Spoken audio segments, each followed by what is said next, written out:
வணக்கம் ஜி.கே. அஸ்ட்ரோவின் இன்று மாலை 6 மணி நேரப்படி இன்றைய பஞ்சாங்கம். இன்றைய தேதி ஏப்ரல் 15, 2025.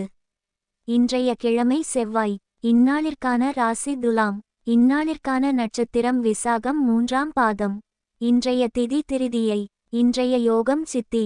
இன்றைய கரணம் வணிசை. இன்றைய ராசி மீனம் ராசிக்கு சந்திராஷ்டம ராசியாகும். துலாம் ராசியின் இன்றைய திதி சூன்ய ராசிகள்: மகரம், சிம்மம். விசாகம் நட்சத்திரங்களில் செய்யும் சுப காரியங்கள்: விவசாய தானியங்களை அறுக்க, கிணறு தடாகங்களை சீர்திருத்தம் செய்ய, கோடியுடுக்க. இன்று மாலை 6 மணி நேரப்படி திருப்பூர் திருக்கணித முறைப்படி.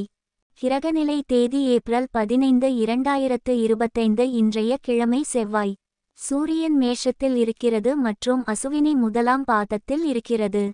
சந்திரன் துலாத்தில் இருக்கிறது மற்றும் விசாகம் 3ஆம் பாதத்தில் இருக்கிறது. செவ்வாய் கடகத்தில் இருக்கிறது மற்றும் பூசம் 1ஆம் பாதத்தில் இருக்கிறது. புதன் மீனத்தில் இருக்கிறது மற்றும் உத்திரட்டாதி 1ஆம் பாதத்தில் இருக்கிறது. குரு ரிஷபத்தில் இருக்கிறது மற்றும் மிருகசிரீஷம் 1ஆம் பாதத்தில் இருக்கிறது. சுக்கிரன் மீனத்தில் இருக்கிறது மற்றும் பூரட்டாதி 4ஆம் பாதத்தில் இருக்கிறது. சனி மீனத்தில் இருக்கிறது மற்றும் பூரட்டாதி 4ஆம் பாதத்தில் இருக்கிறது. ராகு மீனத்தில் இருக்கிறது மற்றும் பூரட்டாதி 4ஆம் பாதத்தில் இருக்கிறது. கேது கன்னியில் இருக்கிறது மற்றும் உத்திரம் 2ஆம் பாதத்தில் இருக்கிறது. லக்னம் கன்னியில் இருக்கிறது மற்றும் சித்திரை 1ஆம் பாதத்தில் இருக்கிறது. மாந்தி கடகத்தில் இருக்கிறது மற்றும் ஆயில்யம் 1ஆம் பாதத்தில் இருக்கிறது. இன்றைய நாள் ராசி பலன்: